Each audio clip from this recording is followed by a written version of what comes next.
Voici le vrai problème de l'Amérique. Je ne parle ni de la guerre, ni de ces animaux, mais de créatures venues d'ailleurs. Animaux et insectes deviennent nuisibles dans le pays. Certains poissons sautent hors de l'eau et frappent les gens. Il y a des grenouilles capables de tuer des chiens et des serpents qui avalent des crocodiles entiers. Tout cela est vrai et se passe actuellement en Amérique. C'est pourquoi dans cette vidéo, accompagne-moi et découvrons ensemble les espèces invasives qui changent peu à peu et détruisent la nature de l'Amérique. Mais avant cela, merci de liker et de vous abonner. C'est très important pour nous, les créateurs de contenu. Merci beaucoup et maintenant, commençons. Poisson-lion vu d'un coup d'œil, ce poisson paraît superbe. Il a des rayures colorées et de longues nageoires dansantes. Mais ne te laisse pas tromper. Le poisson-lion est l'un des envahisseurs marins les plus destructeurs. Originaires de l'Indo-Pacifique, ils se sont soudainement répandus dans l'Atlantique et les Caraïbes dans les années 1980. On dit que cela a commencé lorsque des propriétaires d'aquariums ont relâché leurs animaux de compagnie dans la mer. Et comme ils n'ont pas de prédateurs naturels, ils se sont rapidement multipliés et ont progressivement détruit les récifs coralliens. Imagine seulement. Un poisson-lion peut avaler des douzaines de poissons en une seule fois. Et pire encore, les femelles peuvent pondre jusqu'à 2 millions d'œufs par an. À cause de cela, ils épuisent rapidement les poissons indigènes et détruisent l'équilibre de l'écosystème. Mais comment peut-on arrêter ce genre de prédateurs ? La solution est d'en faire de la nourriture. Ainsi, chefs et groupes environnementaux collaborent pour faire du poisson-lion un mets de choix. Il y a même des endroits où l'on organise des tournois de chasse au poisson-lion, où les plongeurs s'affrontent pour voir qui en attrapera le plus. Ces mesures aident, mais pour l'instant, la menace de ces envahisseurs rayés continue toujours. Et si on ne parvient pas à les arrêter, il était possible que les récifs coralliens, qui abritent des milliers de créatures marines, disparaissent complètement. Sanglier. Si tu penses à un cochon rose élevé à la ferme, tu te trompes. Les sangliers sont des cousins plus grands, féroces et destructeurs des cochons de ferme. Ils ressemblent à des bulldozers à 4 pattes capables de détruire une plantation. Mais comment sont-ils arrivés en Amérique ? C'est la faute des premiers colons européens qui ont amené des cochons pour la chasse et l'élevage. Beaucoup se sont échappés et, avec le temps, se sont multipliés et croisés avec les cochons domestiques. Le résultat, c'est ce que les experts appellent aujourd'hui des super cochons, plus intelligents, plus résistants et plus difficiles à contrôler que leurs ancêtres. Pour les agriculteurs, ils sont un cauchemar. Ils détruisent pas les cultures, retournent la terre et ravagent les zones humides. Et ce n'est pas tout.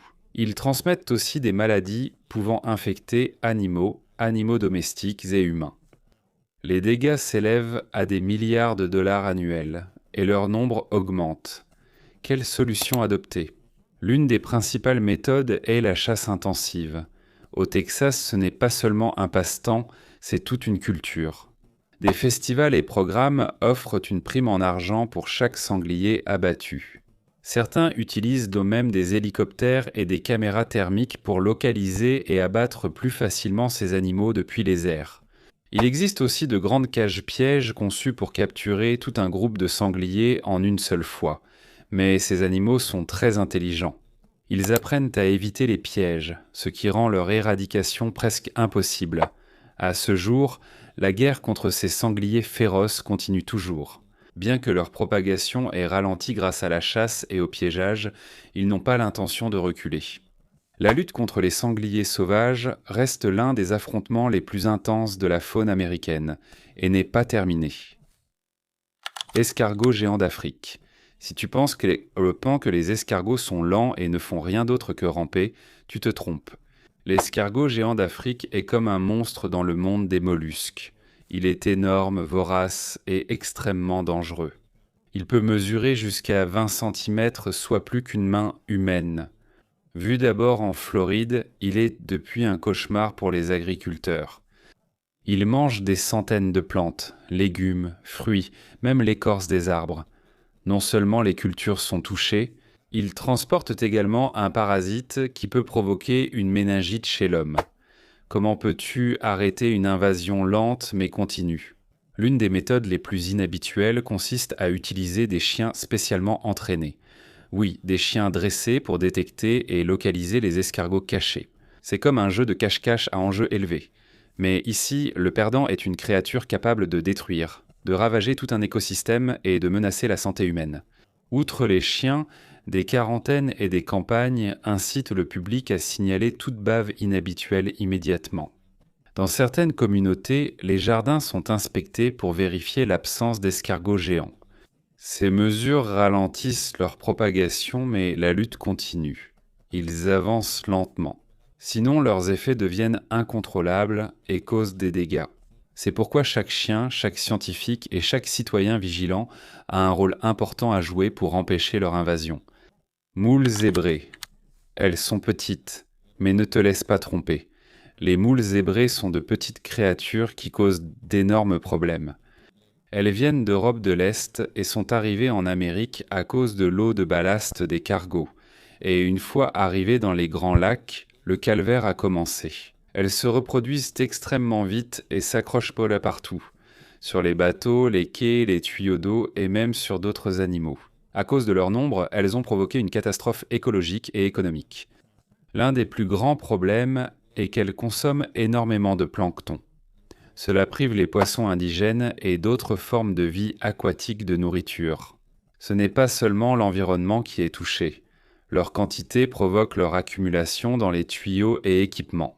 Elles causent des blocages et entraînent des milliards de dollars de frais de nettoyage et de réparation. Que fait-on pour les arrêter ? Aujourd'hui, les plaisanciers sont tenus de nettoyer et de sécher leur bateau avant de le déplacer vers d'autres plans d'eau. Les scientifiques utilisent également le contrôle biologique, comme des bactéries qui ciblent spécifiquement les moules zébrés sans nuire aux autres espèces sauvages. Des campagnes rappellent de vérifier son équipement et d'éviter d'être autostoppeur aquatique. Quoi qu'on fasse, les moules zébrés se propagent comme un incendie.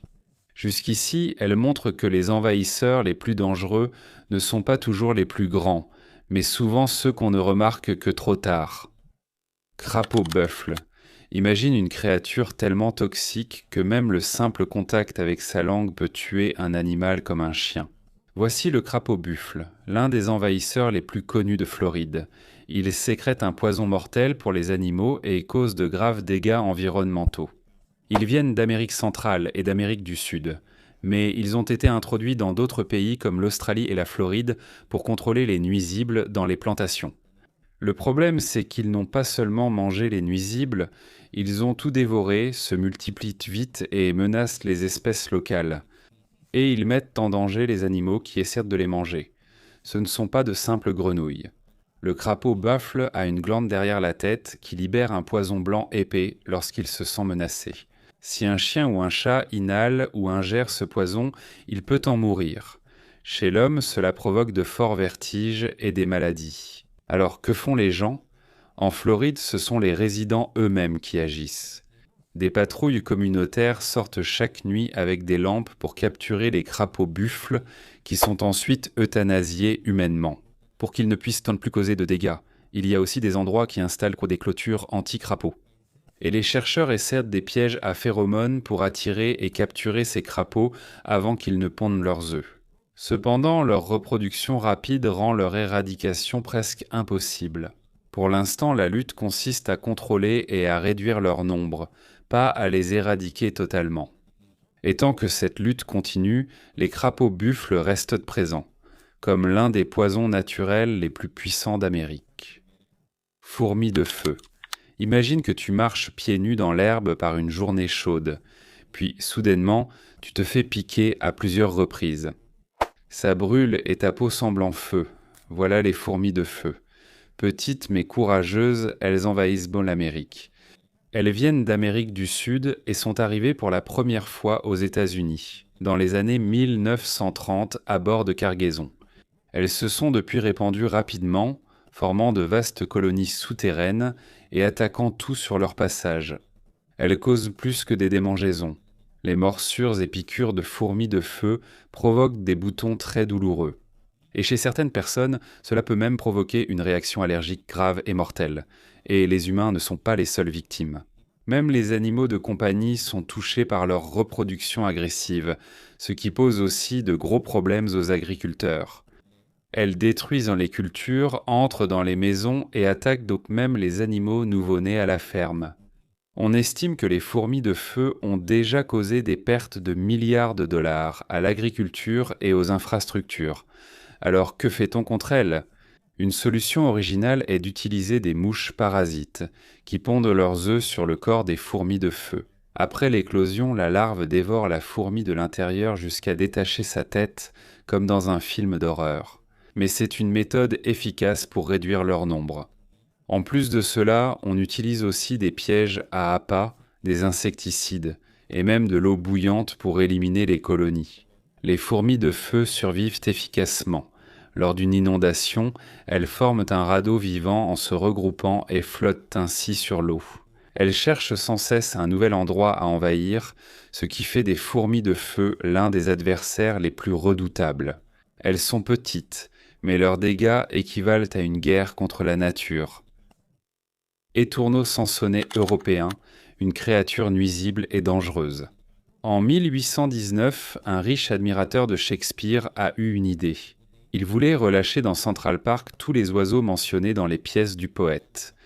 Cela concernait aussi les étourneaux. À l'époque, une centaine furent relâchés. Aujourd'hui, ils sont plus de 200 millions à envahir l'Amérique du Nord. Quel est le problème avec eux? Ils sont agressifs et volent les nids d'oiseaux indigènes comme les merles bleus et les pics. C'est pourquoi ces oiseaux ont du mal à survivre. Deuxièmement, ils sont de véritables fléaux pour l'agriculture. Un grand groupe peut dévorer toute une plantation de céréales, de fruits ou de baies en seulement quelques heures. Mais le plus dangereux de tout, ce sont leurs groupes appelés murmurations. Quand des millions d'étourneaux volent ensemble, c'est un spectacle magnifique dans le ciel, mais cela peut aussi causer de graves catastrophes. En 1960, un avion s'est écrasé après avoir traversé un groupe d'étourneaux, et malheureusement, 2 personnes sont mortes. Que fait-on contre eux? Les agriculteurs utilisent du bruit, des pièges et des tactiques d'intimidation comme des sons de prédateurs pour les chasser. Ailleurs, il y a aussi des programmes d'appel et un contrôle chimique. Bien que cela soit dangereux pour l'environnement, malgré tous les efforts, ils continuent de se multiplier. La simple passion d'une personne pour Shakespeare a conduit à l'une des pires erreurs écologiques de l'histoire de l'Amérique. Si tu les regardes, ils ressemblent à de petits joyaux, d'un vert brillant et de reflets cuivrés scintillant au soleil. Mais derrière leur apparence de joyaux, les scarabées japonais sont l'un des pires ravageurs des jardins en Amérique. Ils sont arrivés du Japon au début des années 1900, transportés dans des cargaisons de plantes. Depuis, ils se sont vite propagés, devenant un cauchemar pour agriculteurs et jardiniers, dévorant presque toutes les plantes. Rhosis, arbres fruitiers, légumes. S'il y a des feuilles, ils les mangeront sans se contenter de grignoter. Ils laissent les feuilles comme des fantômes, mangeant la chair et ne laissant que les nervures. Le pire, ce ne sont pas seulement les scarabées adultes qui posent problème. Leurs larves ou vers blancs vivent dessous terre, sucent les racines de l'herbe et finissent par tuer toute la pelouse depuis le dessous. Que font les gens contre eux? Certains ramassent les scarabées à la main et les plongent dans de l'eau savonneuse. D'autres utilisent des pièges à phéromones qui les attirent, mais parfois ils en attirent plus qu'ils n'en capturent. Il existe aussi une approche biologique où l'on utilise des nématodes, de petits vers qui tuent dans les larves. Les insecticides naturels comme l'huile de neem offrent une protection, mais malgré diverses méthodes, la population des scarabées japonais augmente toujours. Résistants, rapides, capables de s'adapter et sans préférence particulière. C'est pourquoi jusqu'à aujourd'hui, il reste l'un des pires ennemis des jardiniers et des agriculteurs. Imaginez-vous détendu dans une barque sur la rivière quand soudain un énorme poisson saute et vous frappe au visage. C'est la réputation du carpe asiatique, ces acrobates aquatiques qui sont devenus un véritable cauchemar pour les rivières et les lacs d'Amérique. Ils ont d'abord été importés d'Asie au milieu des années 1900 pour aider dans les fermes piscicoles et le traitement des eaux usées. Leur travail consistait à manger des algues et du plancton. Lors des inondations des années 1970, ils se sont échappés et répandus dans le bassin du Mississippi. Depuis, leur population a explosé. Le problème est grave car ils consomment le plancton, principale nourriture des poissons locaux. Comme ils se reproduisent beaucoup, ils privent les espèces locales de nourriture. Les femelles pondent jusqu'à 1 million d'œufs par an. Imaginez si des milliers le font en même temps. Et ce n'est pas tout ce qui fait peur. La carpe asiatique saute hors de l'eau quand elle est surprise. Comme elles peuvent peser jusqu'à 100 livres, de nombreux pêcheurs et plaisanciers ont été blessés après avoir été percutés par ces poissons volants. C'est comme si un gros chien t'attaquait depuis la mer. Que fait-on contre eux ? L'une des solutions les plus high-tech consiste à utiliser des barrières électriques. C'est comme une clôture invisible sous l'eau qui les empêche d'entrer dans de nouveaux endroits. Des rideaux de bulles et des dispositifs sonores servent aussi à les repousser. L'objectif principal est de les empêcher d'atteindre les grands lacs. Si cela arrive, l'industrie de la pêche américaine, qui pèse plusieurs milliards de dollars, pourrait s'effondrer. C'est pourquoi la lutte continue. C'est une course contre la montre pour arrêter ces envahisseurs sauteurs et voraces. Kudzu. Imaginez-vous vous réveiller un matin et découvrir que votre maison, votre voiture et même votre boîte aux lettres sont recouverts d'une épaisse couverture de lianes. Cela ressemble à un film de science-fiction, mais dans le sud-est des États-Unis, c'est la réalité à cause du kudzu. À la fin du XIXe siècle, il a été importé du Japon pour lutter contre l'érosion, et les agriculteurs étaient encouragés à le planter. Au début, cela semblait être une bonne idée, jusqu'à ce que sa croissance devienne extrêmement agressive. Il peut pousser jusqu'à 1 pied par jour. Quand ça commence, presque rien ne l'arrête. Il recouvre arbres, bâtiments et paysages jusqu'à ce que l'écosystème auparavant coloré perde toute vie. Le résultat, c'est comme un désert vert où il ne reste plus aucune diversité de plantes. Le problème, c'est que la bataille ne se joue pas seulement en surface. Les racines du kudzu sont profondes et solides. Même coupées en surface, il le repousse grâce à l'énergie stockée dessous. Les herbicides sont efficaces, mais nécessitent des applications répétées, coûteuses et nocives pour l'environnement. Une solution inattendue a été trouvée. Les chèvres, oui, les chèvres connues pour manger n'importe quoi, sont un moyen efficace de lutter contre le kudzu. On les utilise pour manger les lianes sur place, là où les machines ne peuvent pas accéder, tout en aidant le sol en tant qu'engrais naturel. Il existe maintenant des services de location de chèvres dans différents États qui proposent un contrôle écologique du kudzu, une bouchée à la fois. Le kudzu ne disparaît pas complètement, mais il est clair que l'homme et la nature luttent pour rétablir l'équilibre. La liane, autrefois considérée comme une solution, est aujourd'hui l'un des plus grands problèmes, et la lutte contre elle continue chaque jour. Python birman. Dans les Everglades de Floride, il y a un envahisseur silencieux mais mortel. Le python birman, un serpent géant capable de dépasser 6 mètres de long et d'avaler un crocodile entier vivant. Ils ne sont pas originaires d'Amérique. Ils sont d'abord arrivés comme animaux de compagnie exotiques, mais lorsque les propriétaires n'ont plus pu s'en occuper, beaucoup ont été relâchés. Le climat chaud et humide des Everglades favorisait leur reproduction, et ils se sont multipliés. Aujourd'hui, des milliers de pythons parcourent les marais. Ils dévorent tous les animaux qu'ils trouvent, comme les cerfs, les oiseaux, les ratons laveurs et même les lynx roux. Sans prédateurs naturels ici, ils se multiplient et menacent les espèces indigènes d'extinction. Alors, que fait-on pour les arrêter ? L'une des réponses les plus insolites est le Python Challenge. C'est une compétition annuelle de chasse où des dresseurs de serpents de tout le pays se réunissent. Une récompense en argent est offerte à celui qui capture le plus de serpents et les plus gros, mêlant sport, extrême et conservation. Mais la chasse seule ne suffit pas. Ainsi, les scientifiques utilisent des serpents Judas, des pythons munis de balises radio pour localiser les zones de reproduction. Des drones à imagerie thermique détectent les serpents et des dresseurs spécialisés interviennent. Malgré tous ces efforts, le python birman reste un adversaire redoutable. La croissance de la population menace davantage la faune de Floride. Aujourd'hui, les Everglades ressemblent à un champ de bataille où les animaux locaux disparaissent peu à peu sous la progression silencieuse mais mortelle de ces serpents. La cicadelle tachetée, spotted lanternfly. À première vue, la cicadelle tachetée semble être un insecte joli et inoffensif. Elle possède des ailes d'un rouge vif et un motif à pois. Mais ne vous y trompez pas, car c'est l'un des ravageurs les plus destructeurs qui se répand actuellement dans le nord-est des États-Unis. Ils viennent d'Asie et ont été aperçus pour la première fois en Pennsylvanie en 2014 probablement à cause de marchandises importées. Depuis, ils se sont multipliés rapidement et attaquent énormes plus de 70 plantes des vignes aux arbres fruitiers et feuillus. Leur façon de se nourrir consiste à aspirer la sève des plantes. Le pire, c'est qu'ils laissent un résidu collant appelé myélate, qui favorise la croissance de la fumagine et tue les plantes. Que font les gens contre eux? La première règle est simple, il faut les écraser dès qu'on en voit. Dans certaines communautés, des événements appelés Lanternfly Smash rassemblent des gens pour les écraser ensemble. Certains lieux offrent des récompenses pour chaque nuisible capturé. On utilise aussi des bandes collantes autour des arbres pour les attraper avant qu'ils ne les endommagent.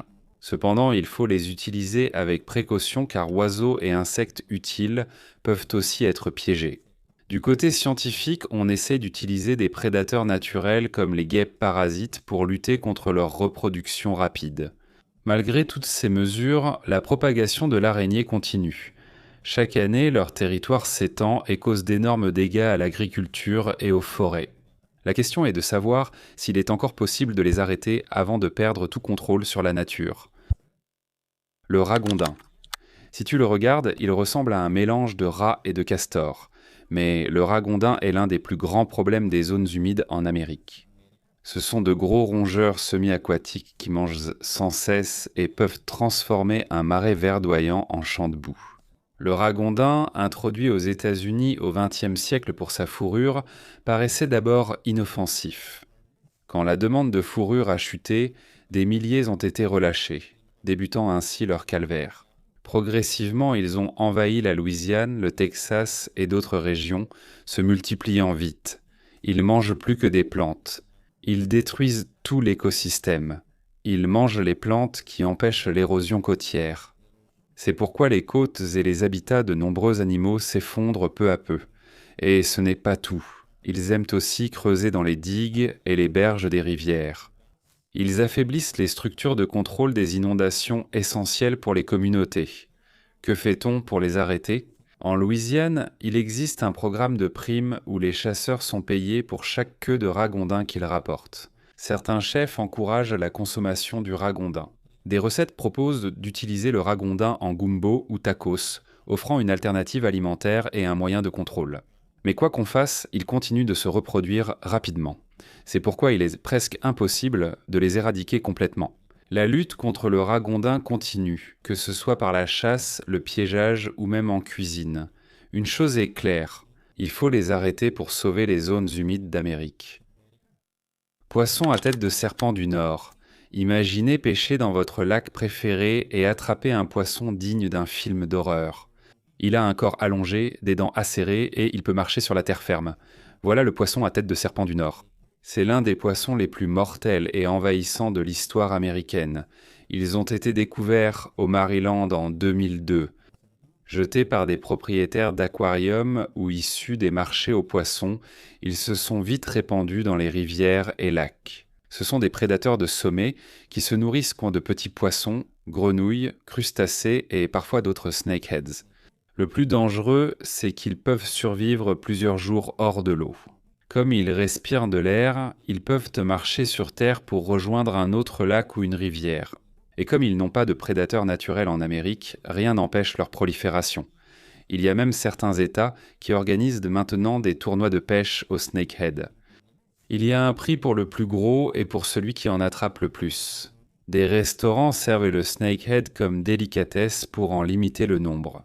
On utilise aussi l'électropêche où un courant électrique est envoyé dans l'eau pour les attraper. Dans d'autres cas extrêmes, on utilise des pesticides. Ce sont des produits chimiques qui éliminent tous les poissons d'une zone pour éradiquer le snakehead, mais leur survie demeure élevée et résistante. Le Northern snakehead, capable de respirer de l'air, de marcher sur terre et de survivre partout, ressemble à un monstre difficile à arrêter. À ce jour, l'Amérique poursuit sa lutte contre ce poisson marcheur. Moineaux domestiques. Certains oiseaux sont célèbres pour leur chant ou leurs plumes colorées, mais les moineaux domestiques se distinguent. Petits, agressifs, ils ressemblent à des gangsters du ciel. Introduits d'Europe dans les années 1800 pour contrôler les insectes nuisibles, ils sont rapidement devenus un énorme problème au lieu d'aider.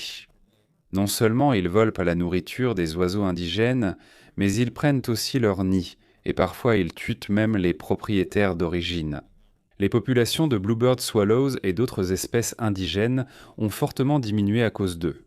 Pire encore, ils se reproduisent rapidement, surtout dans les zones proches des humains. Ils aiment les villes, les champs et les jardins. Ils font leur nid sur les poteaux électriques, gouttières et feux de circulation. Où il y a des humains, ils sont sûrement présents aussi. Que fait-on contre eux ? Il existe des nichoirs spéciaux conçus pour empêcher les moineaux domestiques d'y entrer, mais qui sont sûrs pour les espèces indigènes. On trouve aussi des effaroucheurs de moineaux, des dispositifs simples pour les éloigner des sites de nidification. Dans certains lieux, on pratique aussi le piégeage et l'élimination pour limiter leur nombre. Mais malgré tout cela, le moineau domestique reste l'un des oiseaux envahissants les plus prospères de l'histoire.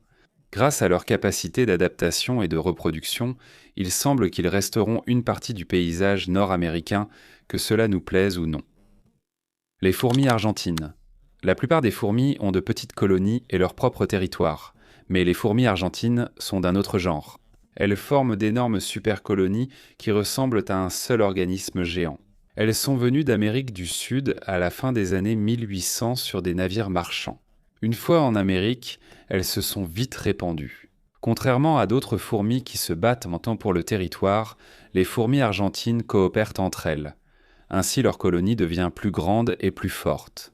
À cause de cela, elles surpassent et chassent rapidement les fourmis indigènes, et elles ne se battent pas seulement contre d'autres insectes. Elles pénètrent dans les maisons, détruisent les cultures et attaquent de même les ruches, mettant ainsi les pollinisateurs en danger. En ville, elles envahissent aussi les boîtes électriques, causant des courts-circuits et abîmant les appareils électroménagers. Que peuvent faire les humains contre elles ? L'insecticide classique est insuffisant. Même si une partie de la colonie est détruite, le reste continue d'agir. C'est pourquoi les chercheurs essaient le contrôle biologique, comme des champignons parasites qui ciblent les fourmis argentines sans nuire aux autres espèces. Certains propriétaires utilisent sans la terre de diatomée, une poudre capable de briser l'exosquelette des fourmis, ou bien des pièges à appât qui transportent du poison. Mais à cause de la taille immense de leurs supercolonies, il est presque impossible de les éradiquer complètement. C'est pourquoi jusqu'à aujourd'hui, la lutte contre les fourmis argentines continue. Une guerre contre de petits soldats qui agissent ensemble comme une seule créature géante. Les pigeons bisés sont partout en ville, sur les toits, dans les parcs, sous les ponts ou même sur votre pare-brise. Aujourd'hui, ils sont devenus l'un des oiseaux les plus courants dans les villes américaines, mais ils ne faisaient pas à l'origine partie du paysage ici. Ils viennent d'Europe et d'Afrique du Nord, où ils ont d'abord été élevés comme oiseaux domestiques. Arrivés en Amérique du Nord dans les années 1600, beaucoup se sont échappés et ont formé peu à peu des populations sauvages. Dans les villes, ils ont trouvé l'habitat parfait. Il y a beaucoup de nourriture, peu de prédateurs et de nombreux endroits pour nicher. Le problème, c'est qu'ils causent des dégâts et des maladies. Leurs excréments sont très acides et peuvent ronger le ciment et le métal, ce qui endommage les bâtiments, les monuments et les véhicules. Ils peuvent aussi transmettre des parasites comme les acariens et les puces, vecteurs de maladies, chez l'homme. Que font alors les villes pour les contrôler ? Certains lieux ont relâché des faucons et buses comme prédateurs naturels et testé des aliments contraceptifs. Ils ont développé des œufs de pigeons. On utilise aussi souvent des pics et des filets pour les empêcher de nicher sur les bâtiments. Malgré tout, les pigeons bisés demeurent résistants et adaptables. Ils trouvent toujours un moyen de survivre. Et il semble qu'ils prouvent que dans la vie urbaine, ce sont eux les vrais squatteurs qui ne disparaissent jamais facilement. Serpent brun arboricole. Imagine-toi sur une île paradisiaque sans le moindre chant d'oiseaux. Des milliers de serpents rampent dans les arbres et l'électricité disparaît soudainement la nuit. C'est la situation à Guam à cause de l'invasion des serpents bruns arboricoles. Originaires d'Australie et de Papouasie-Nouvelle-Guinée, ils sont arrivés à Guam après la Seconde Guerre mondiale, sans doute sur des cargos militaires. Sans prédateurs naturels et avec une nourriture abondante grâce aux oiseaux et petits mammifères, ils se sont vite multipliés. Aujourd'hui, on estime qu'il y a jusqu'à 13 000 serpents par mile carré, faisant de Guam l'un des endroits les plus infestés de serpents au monde. Ils menacent aussi la faune. Ils grimpent sur les lignes électriques et provoquent des coupures de courant. Ils entrent aussi dans les maisons, mordent les gens et mangent les animaux domestiques. Et comme ils ont du venin, c'est dangereux surtout pour les enfants et les petits animaux. Qu'a-t-on fait contre eux? On a essayé le piégeage et la chasse.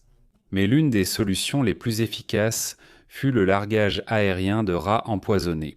Oui, à l'aide de petits parachutes, on largue des rats contenant de l'acétaminophène. C'est sans danger pour les autres animaux, mais mortel pour les serpents. Bien que cela ait aidé à réduire leur nombre, il est presque impossible d'éliminer complètement les serpents bruns arboricoles. Ils ont déjà causé trop de dégâts à l'écosystème. Et maintenant, les responsables s'efforcent d'empêcher leur propagation vers d'autres îles du Pacifique. Si cela arrivait, encore plus d'animaux sauvages pourraient mourir. La lutte contre cette espèce envahissante continue. Et l'histoire du serpent brun arboricole montre que parfois, une créature arrivée de façon inattendue peut changer le destin d'une île entière.